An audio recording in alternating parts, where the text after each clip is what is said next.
cela dit, je le vois. Oui, voilà, magnifique.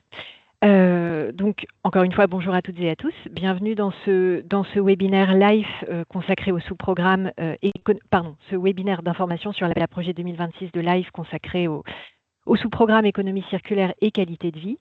Je suis Zoé Builbaudin, je travaille pour le bureau de la région Normandie à Bruxelles, qui est un service de la région Normandie rattaché à la direction Europe et internationale de la région.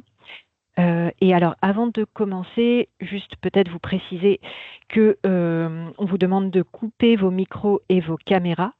Si vous avez des questions, nous prévoyons différents moments de questions-réponses au cours du webinaire, mais de toute façon, n'hésitez pas à utiliser le chat et on fera remonter vos questions. Comme je l'ai indiqué, le webinaire est enregistré. Donc, si vous ne souhaitez pas participer à cet enregistrement, voilà, ne rejoignez pas cette session. Et sachez que la vidéo et la présentation seront publiées sous peu et rendues publiques sur le site L'Europe s'engage en Normandie. Donc vous recevrez l'information, mais voilà, sachez que tout sera rendu disponible après le webinaire. En termes de contenu, après une brève introduction côté région Normandie, nous aurons une présentation du programme LIFE avec un focus sur les aspects économie circulaire et qualité de vie par Dalia Amara, qui est point de contact national LIFE. Nous aurons également 2 retours d'expérience, a priori, sur un premier retour d'expérience sur le cycle de l'eau industriel, un projet portant sur le cycle de l'eau, et un deuxième projet éventuellement portant sur les déchets. Puis nous reviendrons sur Jump Europe, l'outil d'accompagnement au montage de projets européens mis en place par la région Normandie et qui peut potentiellement vous aider à monter un projet LIFE si ce programme vous intéresse. Et nous reviendrons également sur un projet en cours dont la région Normandie est partenaire, qui s'appelle ECIV, European Circular Innovation Valley, qui est financé par un autre programme européen qui s'appelle l'Horizon Europe et qui touche également à l'économie circulaire. Donc on s'est dit que ce serait quand même intéressant de vous en dire un mot. Mais donc sans plus attendre, je vous propose de passer à l'introduction et vous présenter rapidement le cadre de ce programme LIFE, voilà, au cas où vous ne le connaîtriez pas bien. Donc aujourd'hui, il existe différents types de fonds européens. Vous avez les fonds européens qui sont gérés directement par la région Normandie, notamment qu'on appelle les FESI, les fonds européens structurels et d'investissement. Vous connaissez peut-être le FEDER, le FEAMPA, le FEADER. Voilà, donc tout ça c'est géré par nos collègues de la région Normandie. Vous avez également les programmes de coopération interrégionale Interreg, qui fonctionnent par appel à projet sur des zones géographiques spécifiques. Et puis vous avez les programmes sectoriels européens qui sont gérés directement par la Commission européenne et éventuellement par des agences exécutives européennes et qui fonctionnent par appel à projet, généralement annuel. Et pour répondre à ces appels à projets, généralement, il faut travailler en anglais, mais pas forcément. Dans le cas de LIFE, en l'occurrence, ce n'est pas forcément une obligation. Excusez-moi, je reprends la main. Ce sont des appels à projets qui sont très compétitifs. Bref, c'est vraiment une catégorie de programmes à part. Et en l'occurrence, aujourd'hui, on va se concentrer sur le 3e volet des programmes sectoriels européens, puisque le programme LIFE, programme européen pour l'environnement, l'action climatique et la transition vers une énergie propre, est un programme sectoriel européen. Mais on va également évoquer rapidement un autre programme européen, le programme Horizon Europe, qui a financé le projet ECIV, dont il sera question à la fin de ce webinaire. Et donc, vous indiquez qu'on va organiser très prochainement, donc aujourd'hui et début juin, 2 webinaires sur ce programme LIFE. Et l'objectif, c'est vraiment de vous présenter les opportunités de financement de ce programme, mais également de partager l'expérience d'acteurs qui sont impliqués dans des projets financés par LIFE. Aujourd'hui, encore une fois, on va parler d'économie circulaire et de qualité de vie. Et le 5 juin, on se concentrera sur les aspects nature et biodiversité et adaptation au changement climatique. Comme je l'indiquais, le replay et la présentation seront rendus disponibles sur le site L'Europe s'engage en Normandie. Et nous avons aussi publié sur ce site un article dédié aux appels à projets 2026 de LIFE. Vous avez le lien dans cette diapo, donc n'hésitez pas à consulter cet article et à revenir vers nous si vous avez des questions. Et puis, n'hésitez pas à saisir l'opportunité de ce webinaire également pour poser vos questions. Et je laisse la parole à ma collègue Angela Maubert pour un mot du côté de la direction agriculture et ressources marines de la région. Oui, merci Zoé. Donc, moi, je m'occupe de l'innovation à la direction de l'agriculture et des ressources marines, donc à la région Normandie.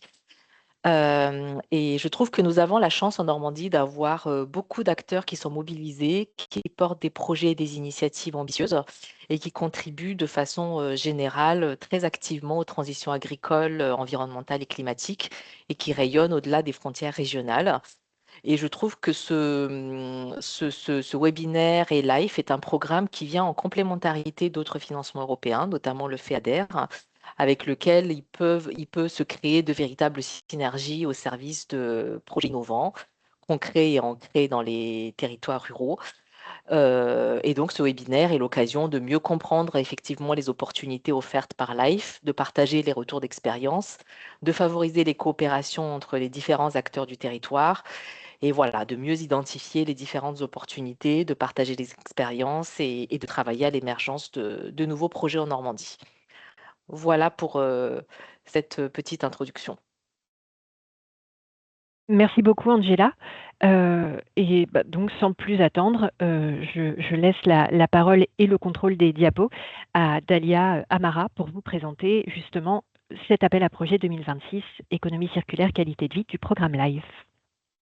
Bonjour à toutes et à tous, merci beaucoup pour cette invitation. Donc, je suis Dalia Amara, je suis chef de projet transition écologique des filières au sein du Commissariat général au développement durable au ministère de la Transition écologique.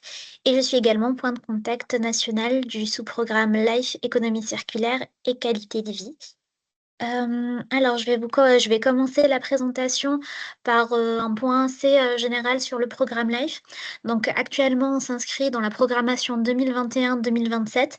Il faut savoir que le programme LIFE, c'est un programme qui existe depuis 1992 et c'est le seul programme, qui est dédié exclusivement au financement de l'environnement, de la conservation de la nature et de l'action pour le climat.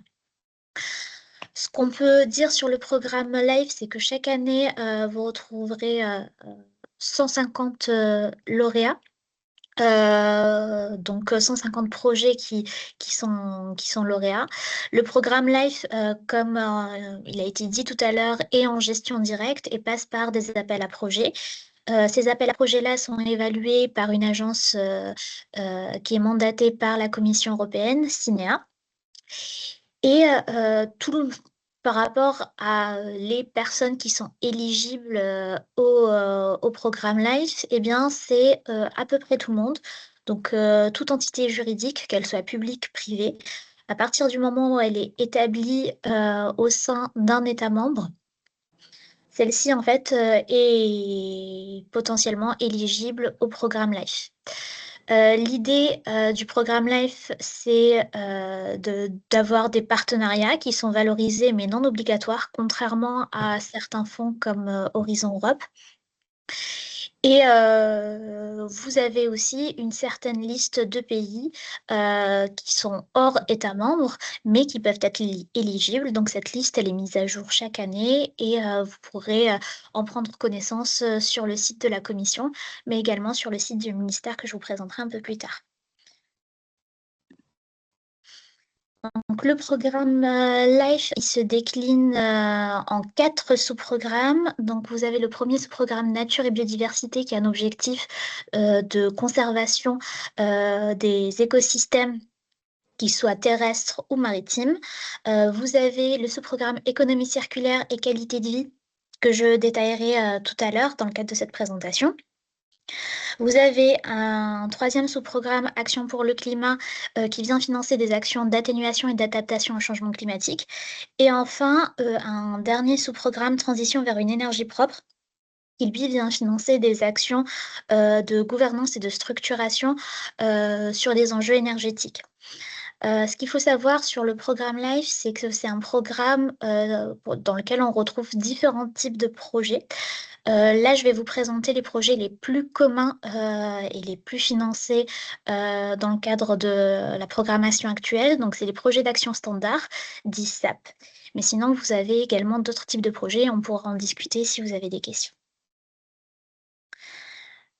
Alors, concernant les projets LIFE type d'action standard, donc ce qu'il faut comprendre en fait dans la philosophie de ces types de projets, c'est qu'ils viennent financer des projets démonstrateurs, innovants, de bonnes pratiques.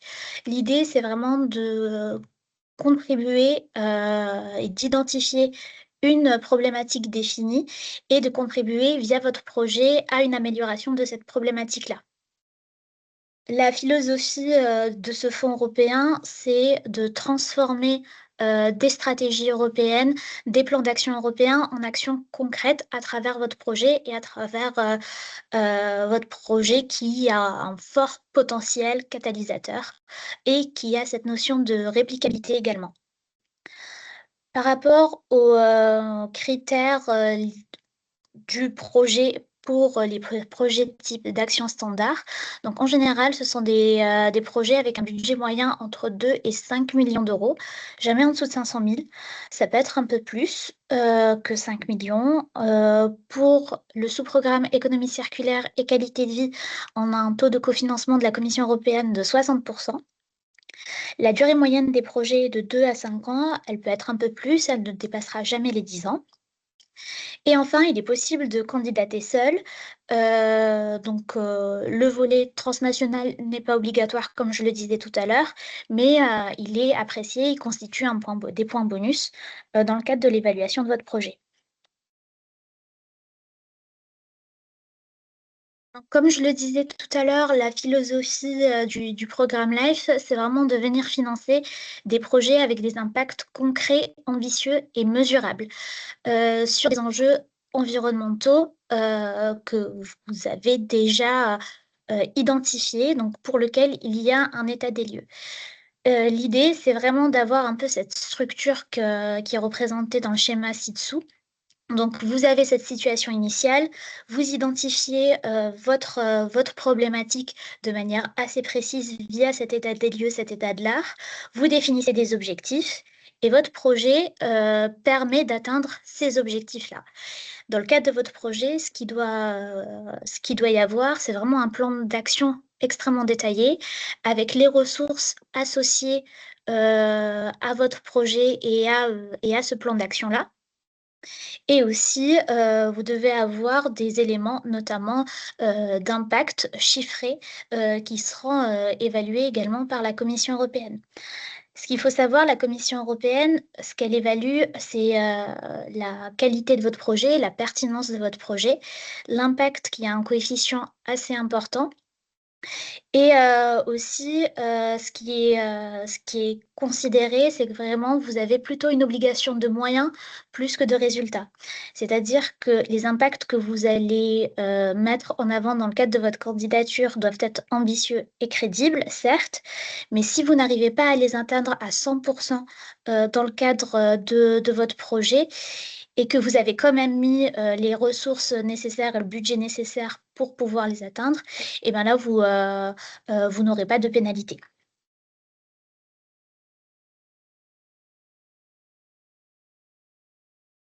Alors ici, je voulais vous présenter très rapidement ce que peut financer le programme LIFE.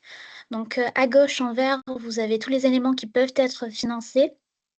Et à droite en rouge, ce qui est moins finançable ou ce qui n'est pas finançable du tout. Donc, ce qui peut être financé, ce sont les coûts du personnel qui peuvent être financés, les coûts liés à l'achat d'équipements directs qui sont nécessaires à la mise en œuvre de votre projet. Les coûts de sous-traitance également peuvent être financés, mais avec une limite souple de 30% de votre budget total. Et certains coûts indirects, et ça, il y a une limite de 7%, c'est une limite forfaitaire. Vous avez également à droite ce qui ne peut pas être financé par le programme LIFE. C'est notamment des projets qui sont centrés autour des coûts d'infrastructure. de grande ampleur. Donc, c'est-à-dire que vous ne pouvez pas financer la construction d'une dizaine d'usines avec le programme LIFE, par exemple.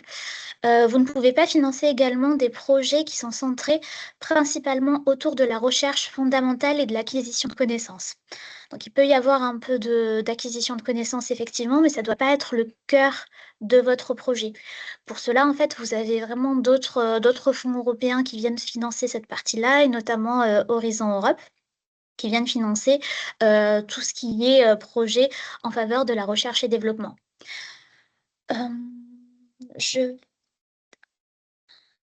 Donc là, ce que je vous propose, c'est de faire vraiment un focus sur les enjeux et les thématiques liées à l'économie circulaire et la qualité de vie. Alors ici, ce tableau présente de manière assez succincte l'ensemble des thématiques qui sont visées par ce sous-programme.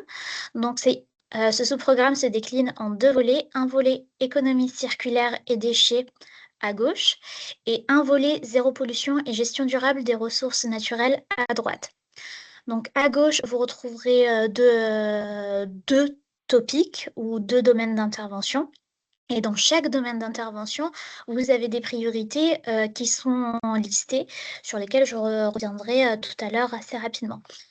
De même, c'est exactement la même structure à droite. Donc pour le volet zéro pollution et gestion durable des ressources naturelles, vous avez la thématique notamment air, eau, sol, bruit, produits chimiques, émissions industrielles et sécurité et nouveaux BOS européens.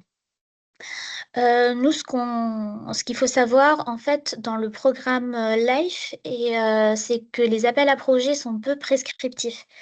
C'est-à-dire que vous pouvez très bien anticiper le montage de votre projet très, très en amont de la sortie de l'appel.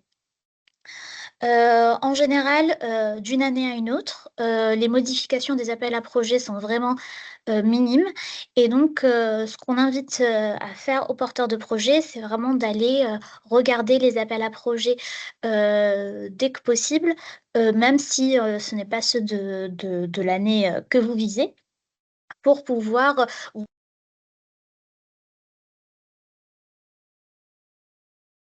Votre micro s'est coupé inopinément, Dalia. On ne vous entend plus. Voilà, c'est parfait. C'est bon. Ok, désolée. Je reprends. Donc voilà, l'idée, c'est vraiment de regarder ces appels à projets-là et d'identifier les priorités pour lesquelles votre projet pourrait répondre. Donc peu prescriptif, effectivement, parce que finalement, vous avez la liberté de proposer plusieurs types de projets, différents types de projets. Donc ce n'est pas un cahier des charges très détaillé qui est défini en fait dans l'appel à projet. Je vais vous citer quelques exemples tout à l'heure. Vous avez aussi un volet donc plus bas en dessous dit gouvernance. Donc là, c'est une enveloppe spécifique dans le cadre du sous-programme économie circulaire et qualité de vie qui vient financer des projets qui ont pour objectif de soutenir la prise de décision administrative publique, d'assurer la conformité environnementale et l'accès à la justice environnementale et aussi de faciliter les changements de comportement et les initiatives de sensibilisation. Donc là, ici, l'idée, c'était vraiment de rentrer dans chaque thématique. Donc là, je vais vous en présenter quelques-unes, notamment la thématique économie circulaire.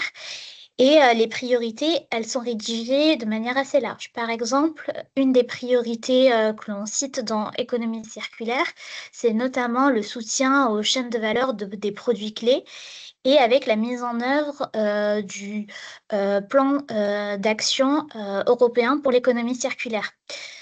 Ce qu'il faut avoir comme réflexe quand vous construisez votre projet, c'est vraiment d'adosser en fait celui-ci à une stratégie européenne, à un plan d'action européen.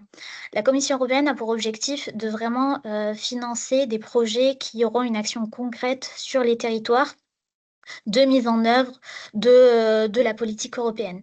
Et ça, c'est le cas pour la plupart des thématiques qui sont visées dans le cadre du programme LIFE.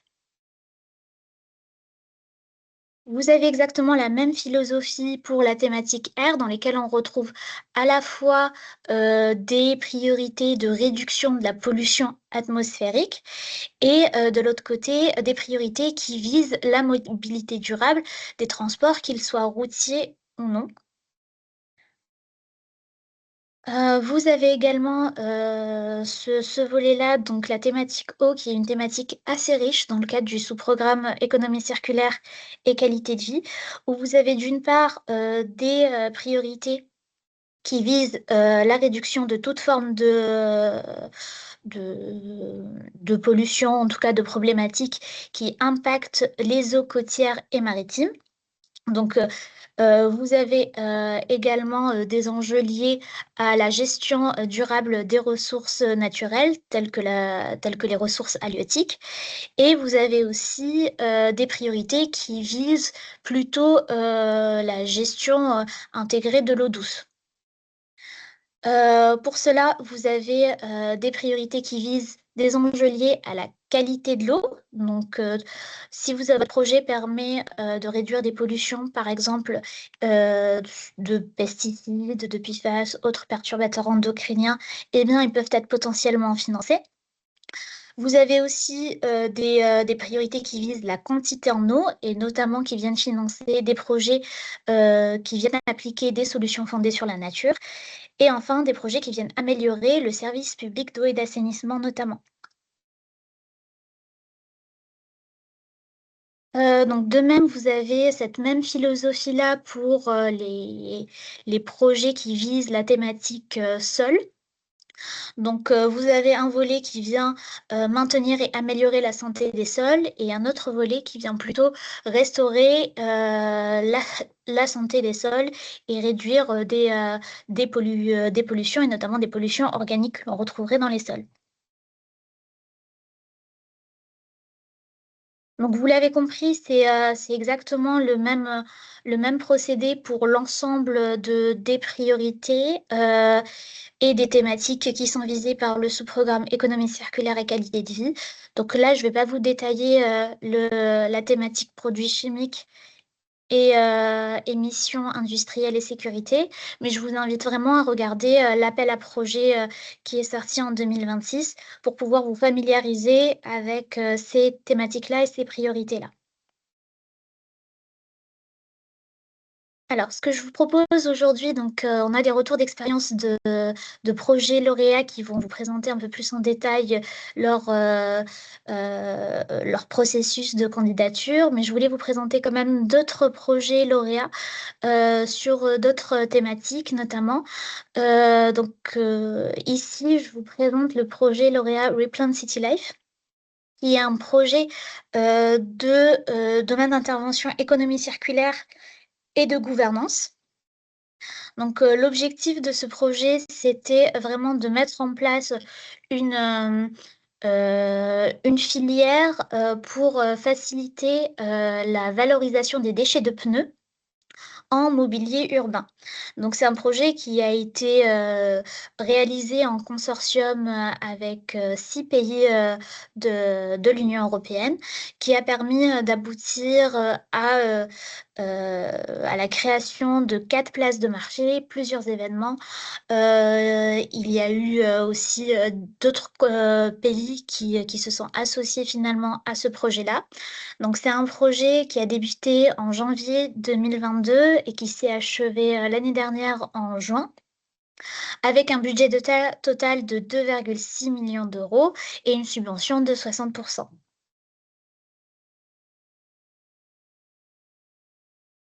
Ce projet-là, donc c'est le projet lauréat Life VR, qui est un projet qui intervient dans le domaine R et qui a été piloté par Atmo Grand Est, qui est en charge en fait de la surveillance de la qualité de l'air dans la région Grand Est. et qui a proposé de réaliser 2 serious games, notamment en réalité virtuelle, pour sensibiliser à la fois les décideurs publics et les citoyens sur les enjeux liés à la qualité de l'air. Et donc, au niveau des pictogrammes, au milieu en bas, vous voyez qu'ils ont réussi à atteindre 1400 décideurs publics et à viser 12 000 citoyens qui ont pu être sensibilisés avec ce projet-là. C'est un projet qui a duré 4 ans avec un budget de 1,3 million d'euros, un cofinancement de 60% également. Et là, on est dans le cadre d'un partenariat public-public. Enfin, un dernier projet que je voulais vous présenter aussi, c'est le LAF in Biosol. Donc, c'est un projet qui vient jouer sur le domaine d'intervention sol. C'est un projet espagnol qui a été réalisé en consortium avec la Belgique et qui avait pour objectif de tester une solution fondée sur la nature de réduction des pollutions organiques dans le cadre du sol. C'est un projet qui a commencé en septembre 2025 pour une durée de 4 ans, avec un budget éligible de près de 2 millions d'euros, toujours un cofinancement à hauteur de près de 60%, et avec des partenariats, notamment avec des laboratoires et des universités. Alors, pour finir très rapidement, je vais vous présenter l'accompagnement du ministère et aussi tout le calendrier en fait du programme LIFE. Donc, comme il a été dit tout à l'heure, il y a un appel à projet ouvert chaque année. Donc là, nous sommes dans la période de l'ouverture de l'appel à projet qui a débuté en avril 2026. Nous avons réalisé un infoday qui décrypte l'ensemble des appels à projets et qui sera disponible en replay sur le site du ministère. Cet appel à projet, donc vous pourrez déposer vos propositions jusqu'au 22 septembre.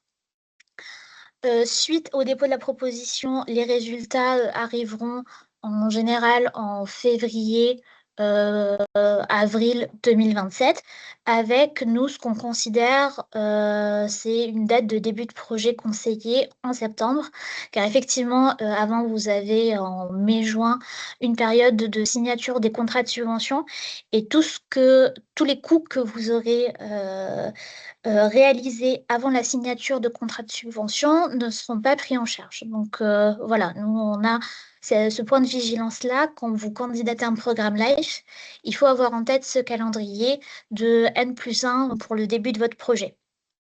Vous avez à côté les enveloppes indicatives pour chaque sous-programme. Et donc, si vous souhaitez candidater, si vous souhaitez candidater, la candidature se fait en ligne via Funding and Tenders. La candidature, en fait, elle a une structure assez classique, donc avec une première partie administrative dans laquelle vous devez fournir des informations générales sur votre projet et les participants de votre projet. Une deuxième partie qui est, elle, plus technique, dans laquelle vous devez décrire de manière assez détaillée votre projet. Et enfin, la dernière partie, donc c'est une partie qui vient détailler les indicateurs clés de performance de votre projet, car comme je l'ai dit, dans le cadre d'un projet LIFE, la Commission européenne souhaite avoir des chiffres et des impacts concrets.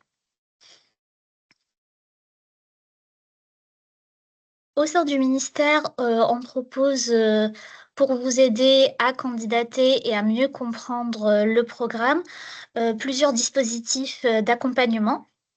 Vous avez un premier volet où on réalise différents webinaires d'information, un peu comme celui-ci également, pour informer les potentiels candidats des premières conditions d'éligibilité du programme LIFE.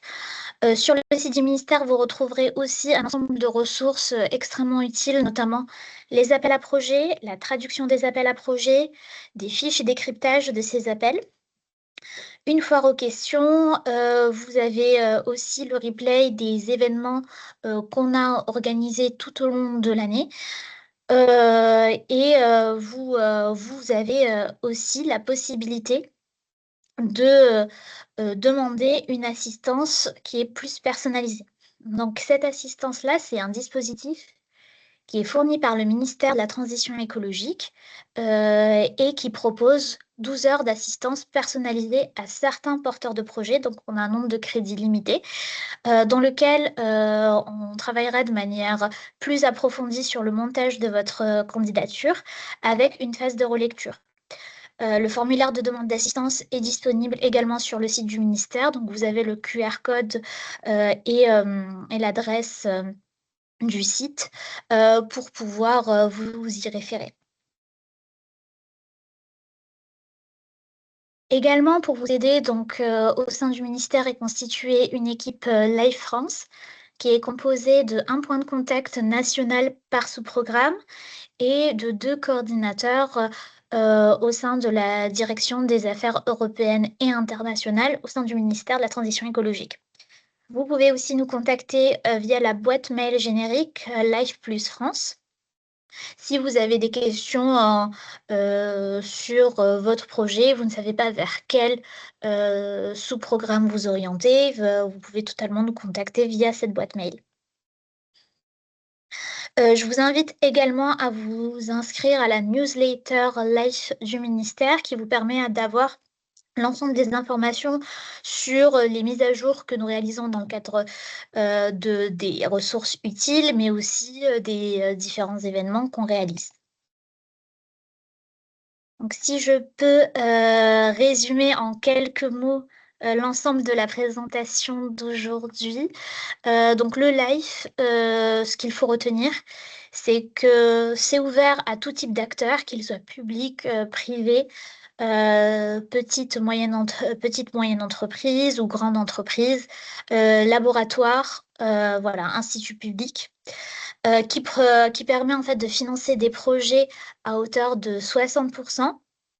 Des projets innovants, démonstrateurs, qui ont un fort pouvoir de réplication, en tout cas pour lequel le volet réplicabilité a été étudié, qui incite à la collaboration au sein des territoires, qu'ils soient franco-français ou transnationaux.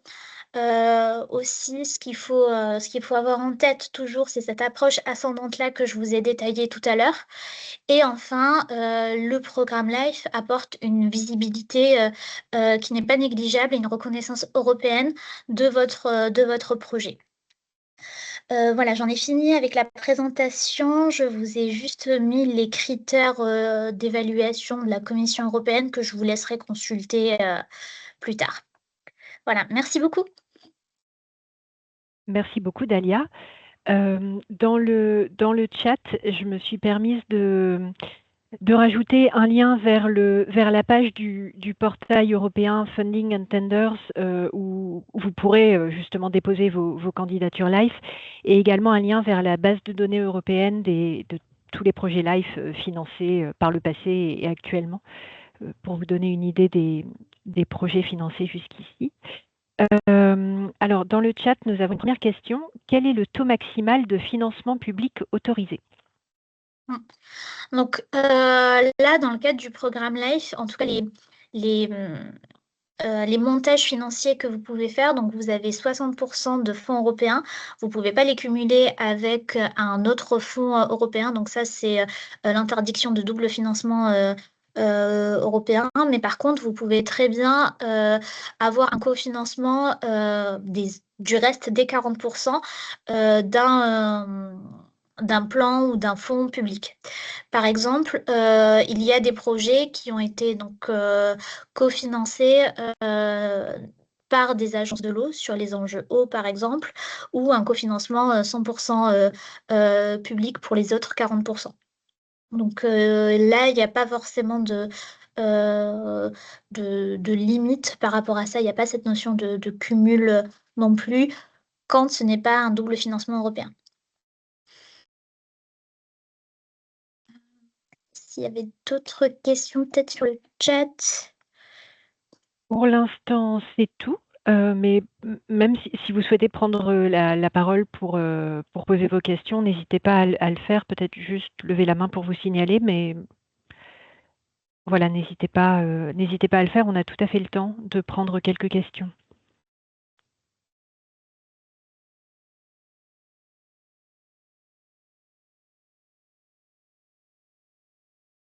Voilà, en tout cas, nous, ce qu'on conseille dans le cadre du montage des dossiers, c'est vraiment de sanctuariser 3 mois d'équivalent temps plein pour le montage du dossier.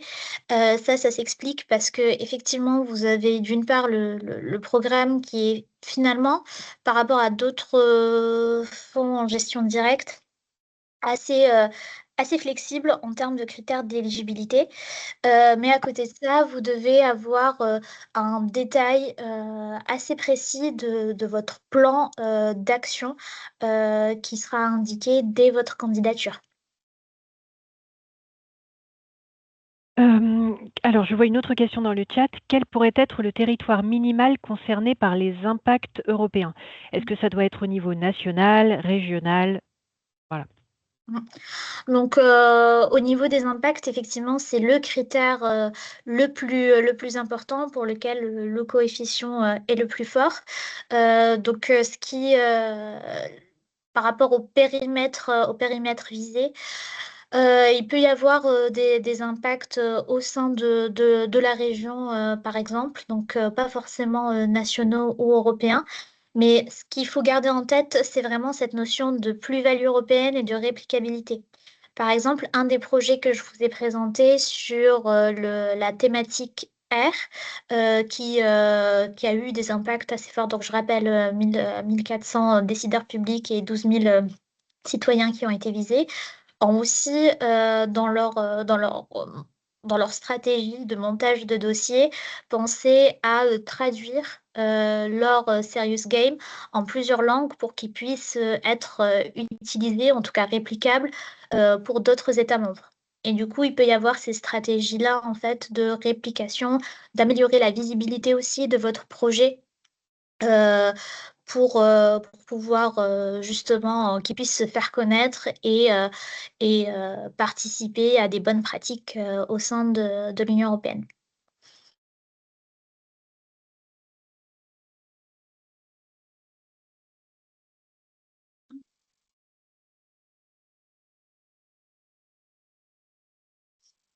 Est-ce qu'il y a d'autres questions?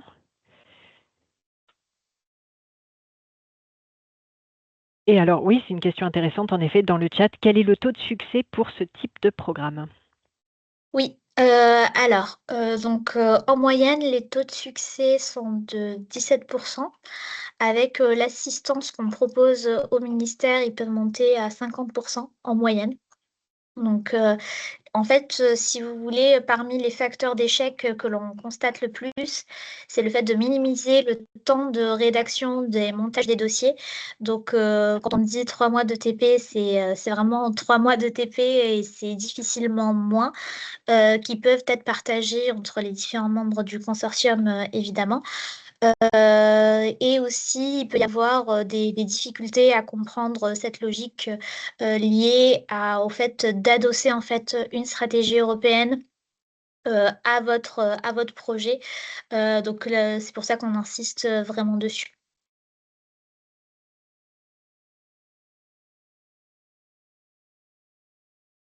Et 17% de taux de succès, ça peut paraître peu, mais en fait, par rapport à d'autres programmes européens, notamment le programme Horizon Europe, c'est pas mal du tout.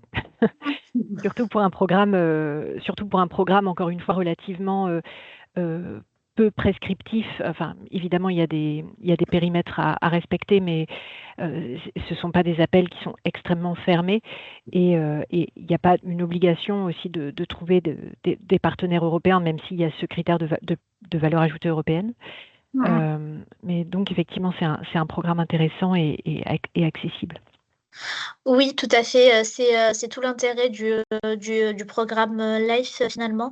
Donc, à savoir, donc là, on est dans la programmation, comme je l'ai dit, 2021-2027. Donc, on a deux appels à projets restants, celui de 2026 qui est en cours et le dernier 2027. Ensuite, on a un point d'interrogation sur la structuration du programme Life après 2027. Donc, voilà, s'il y a une opportunité à saisir, je pense que c'est maintenant. Tout à fait. Écoutez, si vous pouvez rester avec nous jusqu'à la fin du webinaire, Dalia, ce serait parfait. Et peut-être, du coup, nous pouvons passer au retour d'expérience qui vous amèneront peut-être à poser d'autres questions. Donc, tout d'abord, si Monsieur Bernard, vous êtes connecté, nous vous invitons à revenir sur le projet de la métropole de Toulouse.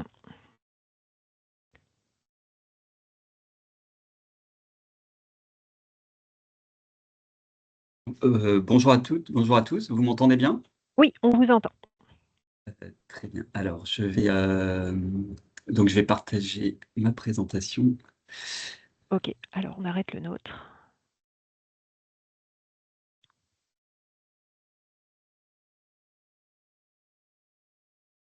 On voit bien votre écran. Alors, si je vais présenter en Teams, peut-être. Ah, excusez-moi, ça rame un peu. Déjà, je vais me présenter. Donc, je suis Jérémy Bernard. Je travaille à la direction implantation économique à Toulouse Métropole depuis pas mal de temps. Et je suis le coordinateur du projet européen Life Ways to Build. Donc, c'est un projet qui a été développé en 2021 sur la base d'une expérience qui avait commencé dès 2019. En fait, il y a une charte économie circulaire à la métropole. Il y a une feuille de route de cette charte qui était dédiée à la construction de la métropole à partir des ressources du territoire. Et dans ce cadre-là, a été développée une expérimentation sur une déconstruction du parc des Expos, un gros projet sur la ville de Toulouse. Et donc l'idée, c'était au lieu de faire une démolition, de passer dans un mode de récupération des matériaux, donc avec une déconstruction sélective et une recherche d'exutoire pour toutes les ressources. C'est important. Je parle de ça parce que la narration, je trouve, je pense pour faire valider un projet, il faut quand même avoir des bases. Il faut vraiment l'appuyer sur des bases politiques et techniques. Et c'est vrai que nous, on s'est basé sur cette expérience-là pour dire qu'est-ce qu'on peut construire autour de cette expérience-là pour faire en sorte que cette expérimentation un peu exceptionnelle puisse devenir la norme demain? Comment on arrive à massifier ce genre d'opérations qui étaient très vertueuses au niveau environnemental, au niveau social et au niveau économique?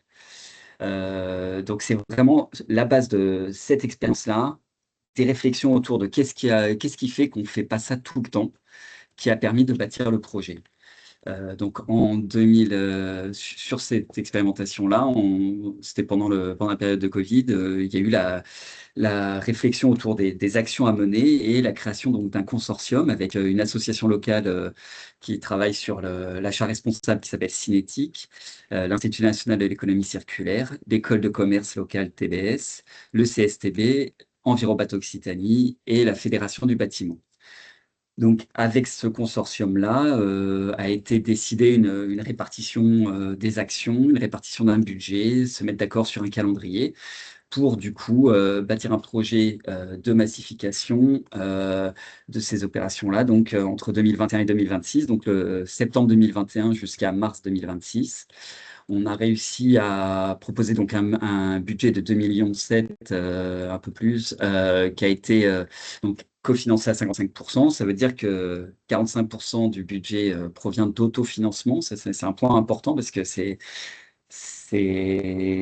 parfois bloquant. Il faut vraiment arriver à trouver cet autofinancement pour le reste et une répartition donc, du budget entre les partenaires. Des objectifs opérationnels ont été fixés et des objectifs de résultat. Mais pour présenter la logique principale du projet, c'est de se dire, Aujourd'hui, l'économie circulaire se développe peu dans le BTP et notamment le réemploi de matériaux. Un des moyens de le faire, c'est de le rendre un peu systématique et d'utiliser le levier des marchés publics pour engager cette transformation du secteur. C'est vraiment ça la logique. Donc, l'idée, ça a été d'avoir une charte d'économie circulaire discutée avec des parties prenantes sur le territoire, les maîtres d'ouvrage, publics et privés, de travailler avec eux sur des objectifs à se fixer sur les chantiers et de les accompagner avec un travail café cinétique, donc d'accompagnement systématique sur chaque chantier, une personne référente pour développer l'économie circulaire du début du projet jusqu'à la fin du projet. Du coup, on s'était engagé à avoir 58 chantiers exemplaires accompagnés. On en a au final 77. On est allé un peu au-delà pour éviter un creux de vague à la fin du projet, parce qu'on veut que la dynamique perdure. Et puis aussi, il y a des soucis fréquents sur les chantiers, des retards, tous les aléas qu'on peut retrouver sur les chantiers, des squats, des refus de permis, etc. Bon, il y a eu plein de choses. Du coup, l'idée, ça a été de développer, d'avoir plus de projets pour pouvoir être sûr d'avoir des résultats sur un bon nombre de chantiers finalisés. L'idée, ça a été de prendre des chantiers de tout type. Aménagement, équipement public, logement, petits projets, gros projets, publics, privés, des stations d'épuration, des écoles, des immeubles, voilà, des choses très variées. Et sur chaque projet de déconstruction, construction, réhabilitation, aménagement, d'appliquer sur ces projets-là soit l'objectif, soit et ou en fait, l'objectif de 85% de valorisation matière des déchets en tonnage. La règle est à 70%. Et en construction, d'imposer l'intégration de 5% de matériaux de seconde main exprimés en valeur financière des fournitures. Et du coup, ça a permis, on a lancé un appel à manifestation d'intérêt sur le territoire et on a pu du coup avoir ces chantiers-là avec cet accompagnement via Cinétique qui aboutissait à la fin jusqu'à un bilan très chiffré, très précis sur quelles sont les ressources qui ont été valorisées, de quelle matière, comment ça a été réemployé, et puis des chiffrages en impact tonnes de recyclage, tonnes de réemploi bien sûr, tonnes de CO2 évité, des nombres d'heures d'emploi créés et taux de valorisation matière qui ont été calculés à chaque fois. On avait ces actions donc d'accompagnement sur chaque projet et en parallèle, il y a eu de très nombreuses actions menées sur la création d'outils techniques, des fiches méthodologiques pour réemploi de tel ou tel matériau, des fiches sur les assurances, des fiches sur la commande d'un diagnostic PEMD, la fiche sur comment confier une mission économie circulaire à une maîtrise d'œuvre, des documents vraiment pour accompagner les maîtres d'ouvrage, les signataires de la charte, dans leurs commandes et les clauses à intégrer dans leur marché.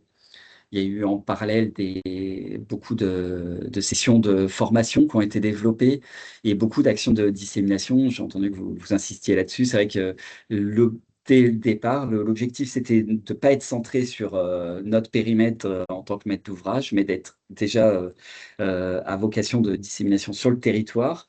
Et puis, dès le départ, était prévu de travailler à une dissémination régionale. Donc, on a des acteurs régionaux, pour le coup, sur cette opération, pour pouvoir faire en sorte qu'on aille au-delà de notre territoire et que tous les outils créés bénéficient à d'autres territoires.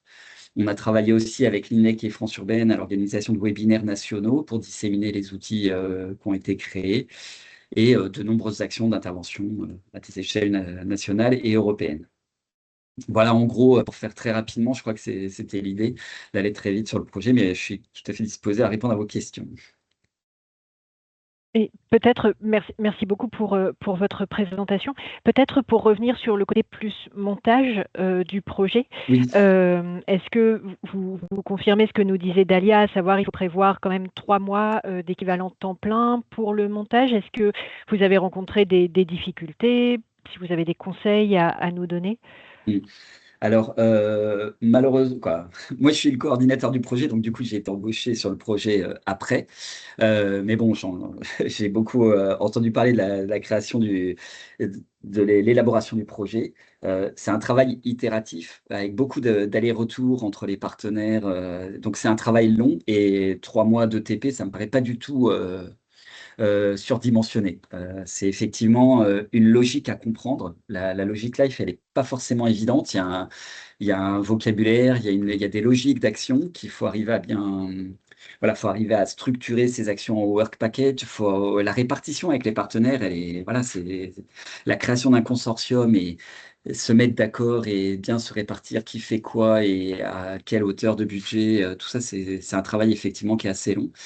Donc nous, on n'a pas bénéficié du dispositif d'accompagnement du ministère, mais on a été accompagné par une mission qui avait été commandée par Toulouse Métropole auprès d'Enviropéa, qui est le même bureau d'études, qui parle ce langage. Et c'est indispensable d'avoir ce regard extérieur sur le projet hors territoire pour bien arriver à bien formuler les choses pour que, voilà, au niveau de l'analyse des projets, il soit bien compris ce qu'on veut faire, quoi. Merci beaucoup. Est-ce que ça soulève des questions de la part des participants? Je vois qu'il y avait une question concernant les dates de l'appel à projet 2027, mais en effet, comme ça a été bien précisé par la suite, cet appel sera ouvert d'avril à septembre, mais pour l'instant, il n'y a pas de précision supplémentaire. Mais concernant le montage ici en particulier,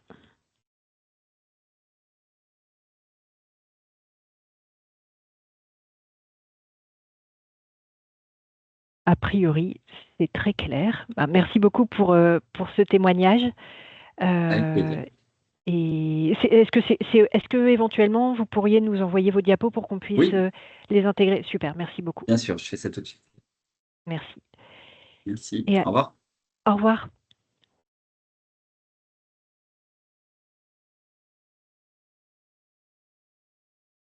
Et alors, nous avions un autre partage d'expérience prévu, mais je vois qu'il n'est pas là. Comme on a un petit peu d'avance, il est peut-être pas encore arrivé. Du coup, on va peut-être enchaîner sur la présentation d'un autre outil d'accompagnement au montage de projets européens, à savoir l'outil Jump Europe, qui vous est proposé par la région Normandie. Je suis en train de partager la présentation. Normalement, ça va arriver. Merci beaucoup, Manon.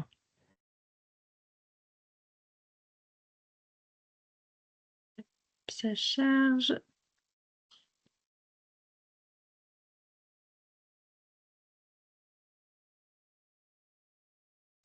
Et je passe peut-être directement à la présentation de Jump Europe. C'est bon pour la diffusion Oui, du c'est tout support? bon.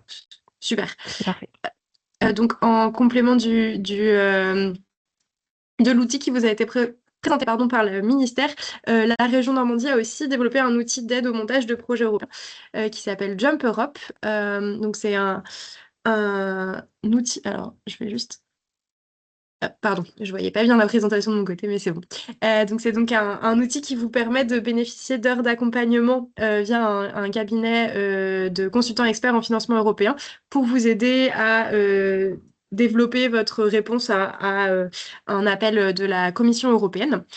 Donc l'outil Jump Europe est divisé en deux formules. On a une formule qui va jusqu'à 60 heures d'accompagnement dans le cas où l'acteur normand est chef de file du projet, jusqu'à 30 heures d'accompagnement dans le cas où l'acteur normand est chef de file mais redépose un projet ou l'acteur normand est partenaire d'un projet. Donc Jump Europe est divisé en 3 lots thématiques.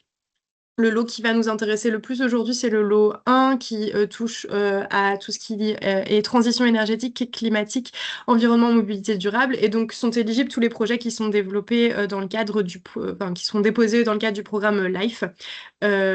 Sur la slide, vous voyez aussi les 2 autres lots thématiques si vous êtes intéressé, mais je ne vais pas rentrer dans les détails aujourd'hui.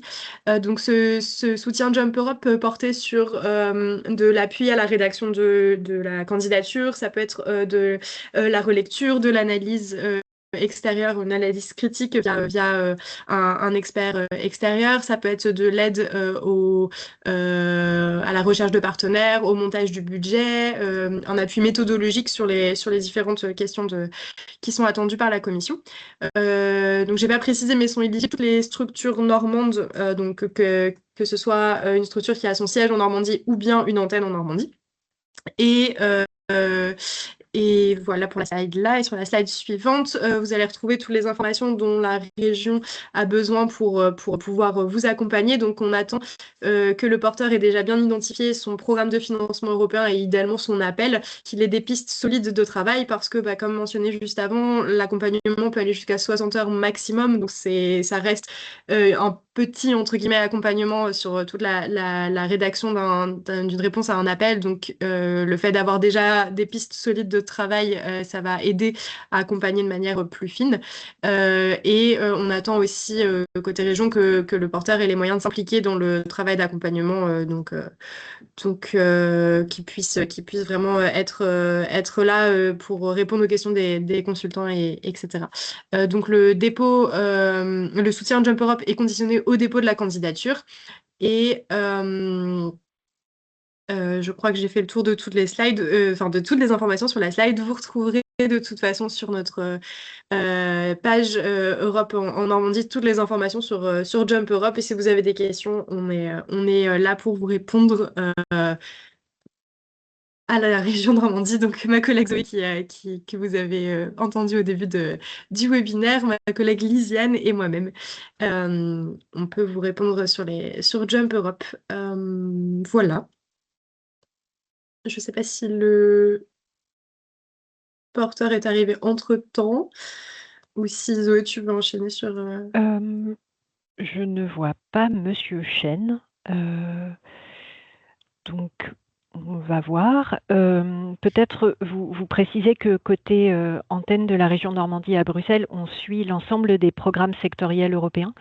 Donc, vraiment, à partir du moment où le financement est géré directement par la Commission, vous pouvez nous poser vos questions. Et on fait partie avec nos collègues en charge du suivi des programmes Interreg de l'équipe Jump Europe, comme l'a souligné Manon. Donc, n'hésitez pas à revenir vers nous si vous avez des questions.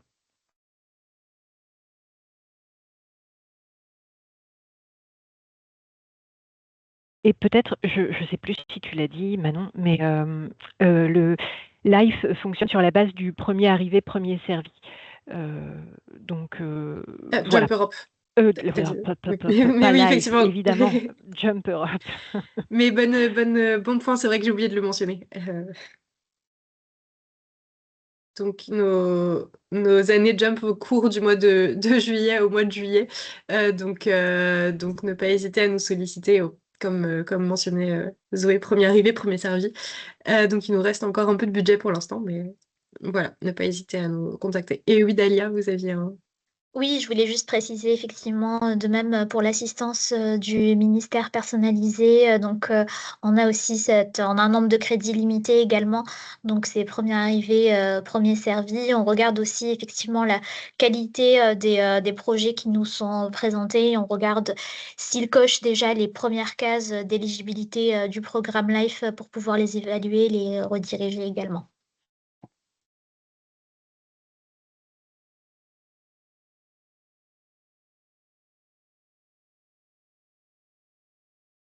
Pour bénéficier de Jump Europe, il faut passer par l'espace des aides de la région Normandie. On va vous mettre le lien dans le chat et tout est précisé. Il y a un formulaire à remplir et on vous conseille parce que vous pouvez mettre des pièces jointes, de joindre autant d'éléments que possible pour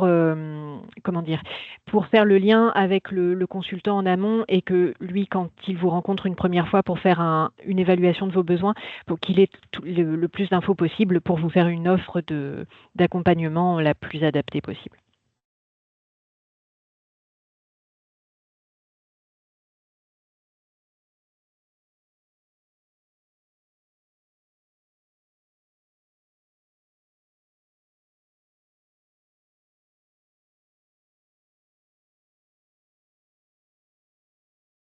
Du coup, si vous n'avez pas de questions supplémentaires, on peut revenir un tout petit peu en arrière pour le deuxième retour d'expérience, puisque Monsieur Chen, vous êtes arrivé donc de Chemdoc Water Technologies pour nous parler du projet Life Zeus.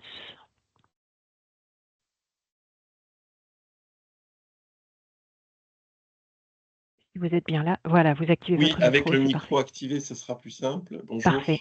Bonjour. Vous pouvez y aller.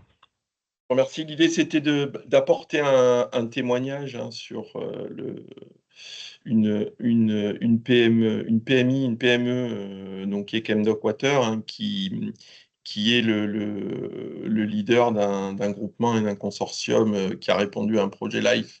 Donc en juillet 2020, ce projet s'appelle LIFE ZEUS pour Zéro Liquid Discharge Water Use. C'est un projet de recyclage et valorisation dans l'industrie agroalimentaire, le recyclage de l'eau avec la valorisation des sous-produits pour la production d'énergie et un dossier qui permet d'avoir une eau recyclée de qualité contact alimentaire.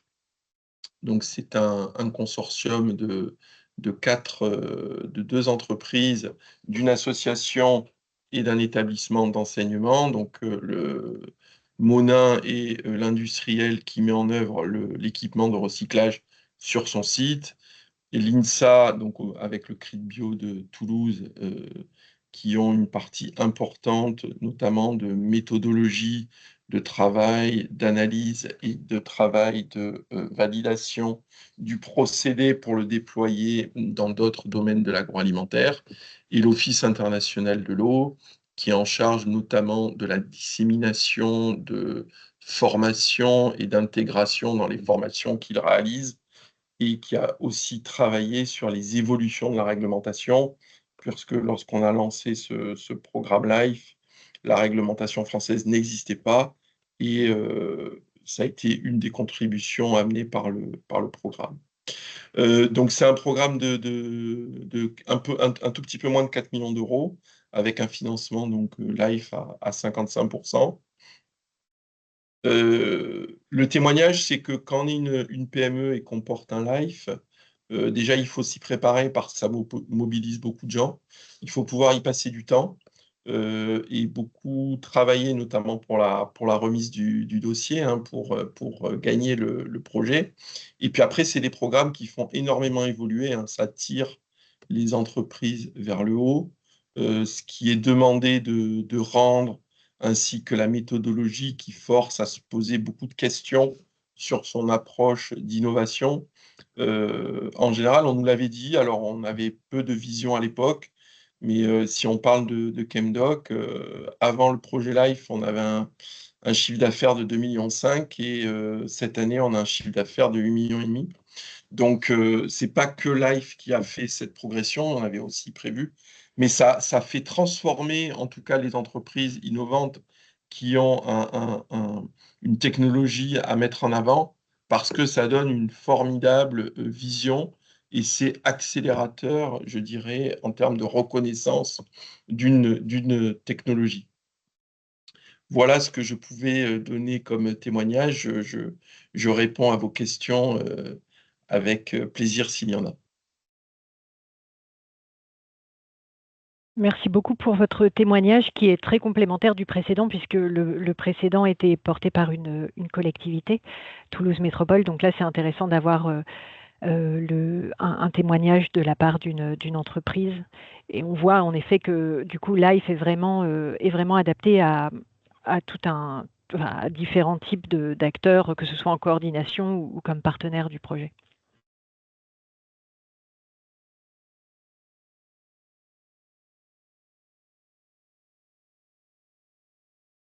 Est-ce que ça suscite des questions? Peut-être préciser que vous parliez d'un taux de cofinancement à 55%, alors qu'auparavant, on a parlé d'un taux de cofinancement à 60%. C'est sans doute lié au fait que votre projet a été sélectionné dans le cadre de la programmation précédente de LIFE 2014-2020, et donc du coup, le taux de cofinancement a un petit peu évolué. Tout à fait, il y a eu certainement des différences entre les programmes. Après, ça varie effectivement à chaque période. Les points clés, hein, des programmes LIFE, mais ça a certainement été largement abordé avant, c'est d'avoir une vision aussi marché, hein. On n'est pas sur, on est sur des TRL élevés ou de choses proches à mise sur le marché. Et en tout cas, si on parle de Chemdoc, la technologie qu'on a déployée dans le cadre de ces LIFE, c'est celle que nous mettons en œuvre aujourd'hui dans les projets de réplication, de recyclage d'eau pour l'industrie agricole. Donc, avec le fait qu'on a aussi la chance, si je puis dire, d'arriver au moment où la réglementation française était en train de se créer pour le recyclage de l'eau en agroalimentaire, et qu'on a pu la suivre et y participer. Et ça aussi, ça a beaucoup porté dans le fait qu'on puisse faire une dissémination de grande ampleur sur ce programme. Et je ne peux qu'encourager ceux qui écoutent à, de toute façon, tenter leur chance. C'est le niveau est élevé, mais c'est vraiment transformateur. Ce que vous faites pour un dossier LIFE, même dans le cas où vous n'êtes pas à être lauréat, ça vous permettra pour d'autres projets de R&D, d'innovation ou de financement, d'avoir des bases très poussées dans la réflexion qu'on demande d'avoir sur ces projets-là, que ce soit des projets français type France 2030 ou d'autres projets européens. On reste toujours à peu près sur les mêmes méthodos je dirais, de se frotter entre parenthèses au programme LIFE, ça fait énormément évoluer. Voilà.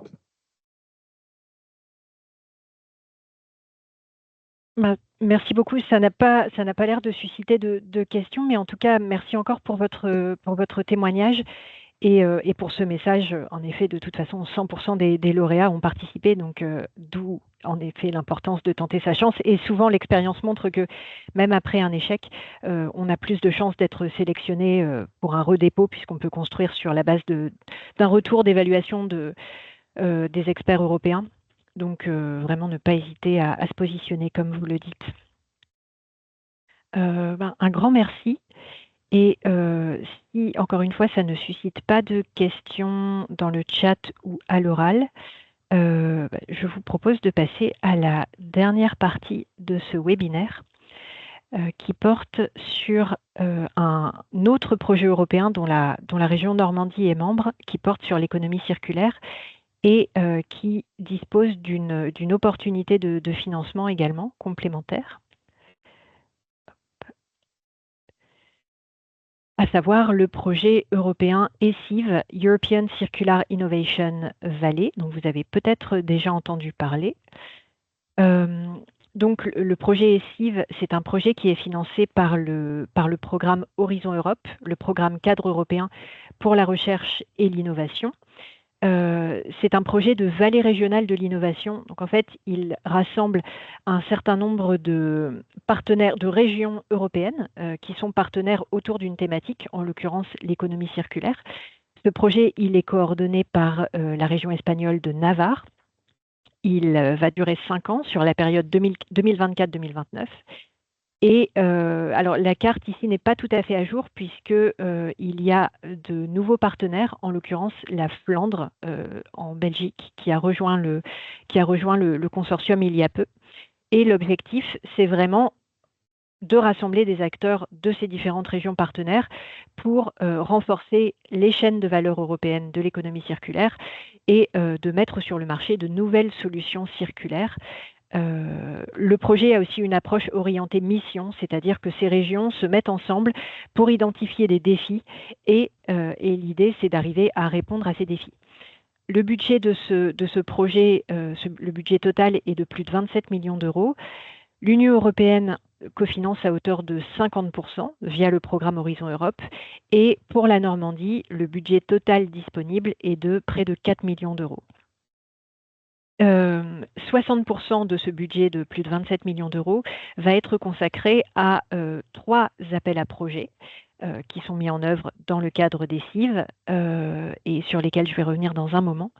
Et au niveau de la région Normandie, ce projet est suivi par 2 directions. La direction de l'enseignement supérieur, de la recherche et de l'innovation et du tourisme, la DESTRI, et également la DED, la direction énergie, environnement, développement durable. Donc, comme je vous le disais, ce projet, il a vraiment une approche orientée mission et il a pour but de créer des chaînes de valeur interconnectées, innovantes et circulaires. Et concernant le calendrier du projet, donc je vous ai dit, ECIV a pour objectif de lancer des appels à projets dans l'optique de rassembler des partenaires des différentes régions membres du projet et de les amener à co-construire ensemble des projets européens en vue de répondre aux appels du projet. Donc, le premier appel à projet des CIV s'est clôturé le 16 mars 2026. Là, la région Normandie et ses partenaires ont reçu un certain nombre de candidatures qui sont en cours d'évaluation. Il y a un deuxième appel à projet qui sera lancé en octobre 2026. Appel à projet qui se clôturera en janvier 2027 et non pas 2026 comme indiqué sur la diapo. Et à partir de là, le projet va se poursuivre. Mais en tout cas, sachez que dans le cadre des CIV, il y aura en octobre 2026 une nouvelle opportunité financière dans le domaine de l'économie circulaire pour les porteurs de projets normands qui souhaiteraient coopérer avec des territoires qui sont également partenaires des CIV. Donc voilà, n'hésitez pas à rester en veille sur la mise en œuvre de ce projet, que ce soit pour voir ce qui va sortir du premier appel à projet qui avait été lancé en mars, et voir les modalités du deuxième appel à projet qui sera lancé en octobre. Et dans cette diapo, vous avez le QR code et le lien pour avoir plus d'informations sur le projet et surtout pour rejoindre une plateforme de coopération qui a été mise en place via le projet ESIV sur une plateforme qui s'appelle B2Match et qui a pour objectif de faciliter la recherche de partenaires européens dans le domaine de l'économie circulaire. Donc, que ce soit pour répondre aux appels d'ESIV, mais aussi potentiellement pour répondre à des appels, à l'appel live par exemple, ou à d'autres appels européens. Donc voilà, si vous cherchez à développer des coopérations européennes, n'hésitez pas à capitaliser sur le projet ESIV, ses outils et les partenaires, les régions partenaires de ce projet.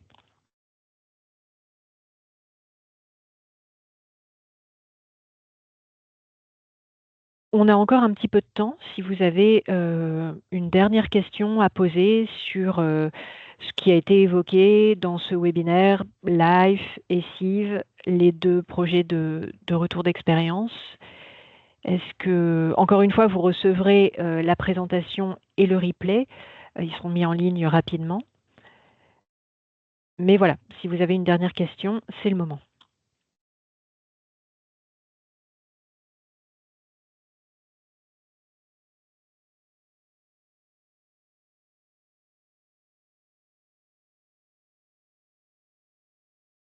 Visiblement, tout est clair. Si vous avez des regrets, n'hésitez pas. Encore une fois, vous avez nos adresses email dans la présentation.